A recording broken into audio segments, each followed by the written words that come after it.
Existe uma característica que parecia ser exclusiva de seres humanos, mas que a gente descobriu que elefantes também o fazem.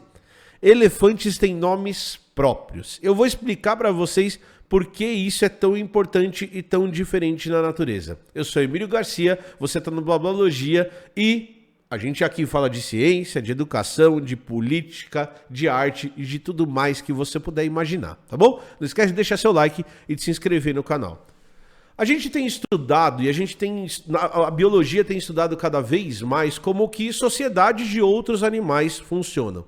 Então a gente já discutiu aqui no Blá, por exemplo, cultura, que várias espécies de animais demonstram cultura, aprendem coisas e passam essa informação de geração a geração, e até um copia o outro.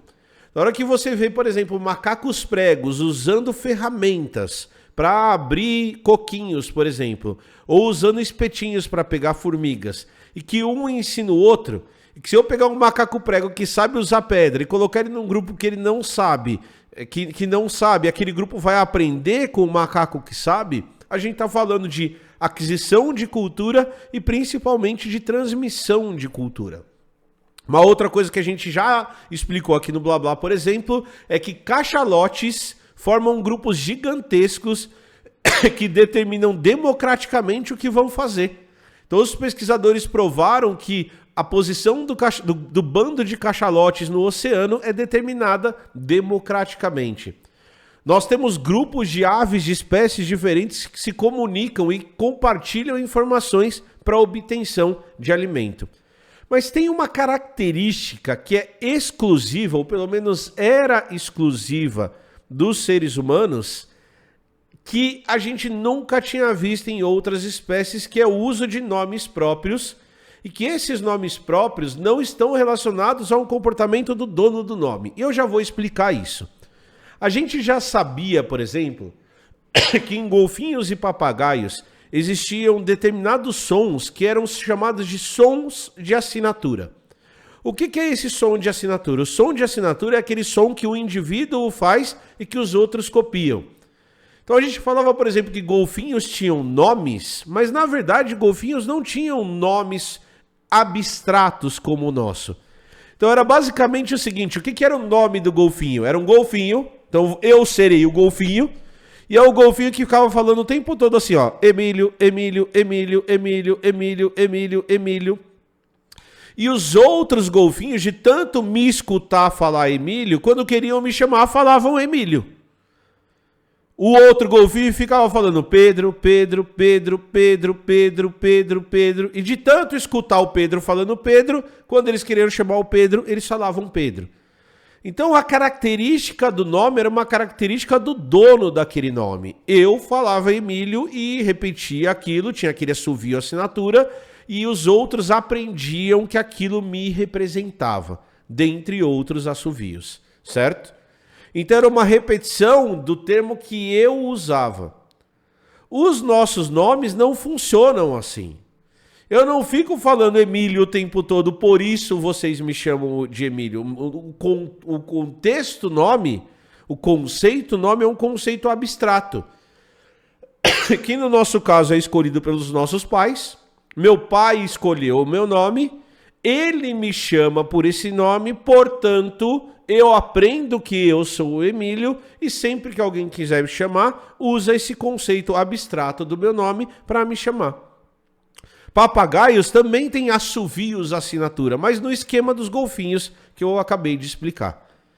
Isso era uma das coisas que nos fazia especial, só nós fazemos isso. Até que saiu esse artigo aqui da Nature. Esse artigo, que é de um braço da Nature, a Nature Ecology Evolution, é um braço bem legal que fala bastante de ecologia. E o que os pesquisadores descobriram é que os elefantes dão nome uns para os outros do mesmo jeito que a gente dá. Eles fazem um som que não é o som da tromba que a gente está acostumado, que é um som mais grave, que às vezes a gente nem consegue escutar. E o que os pesquisadores descobriram é que dentre esses sons, eles conseguiram separar, usando inteligência artificial, aquilo que era o nome de cada um dos elefantes. E quem confere esse nome não é o próprio elefante. Não é o elefante que fica fazendo esse som até os outros aprenderem. É o bando que confere esse nome. Então o que eles fizeram? Eles gravaram o som dos elefantes, eles usaram inteligência artificial e dados que eles tinham de comportamento dos animais, cruzaram isso e a inteligência artificial foi capaz de falar, olha, sempre que tem esse som, esse bicho aqui reage. Sempre que tem esse outro som, esse outro bicho aqui reage. Mas esse som que é feito nunca é feito pelo próprio bicho que reage. Aí o que os pesquisadores fizeram? Pegaram esses sons, catalogaram esses nomes, foram encontrar os elefantes e eles tocavam a sequência de nome. Então, olha lá, o Emílio tá parado ali. Será que se eu colocar João, ele olha? Aí colocavam lá, João. Tocava o som, o Emílio não olhava. Tocava outro som, o Emílio não olhava. A hora que tocava o som, que era equivalente ao nome daquele elefante, ele se comportava olhando para a fonte do som. E o que é mais legal é que esse som não era feito por ele. Ele nunca fazia esse som. Esse som sempre é feito pelo outro. Ele não fala dele mesmo na terceira pessoa. Então olha que legal. É um conceito de nome muito mais parecido com o nosso. Nem nisso nós somos especiais. Elefantes que são bichos sociais dão nome uns para os outros para se comunicar. É muito legal isso. É um artigo muito legal, muito simples, muito bem feito, que mostra como descobertas científicas podem acontecer. Eu espero que vocês tenham gostado do vídeo de hoje. Não esquece de deixar seu like e de se inscrever no canal. Até a próxima. Tchau.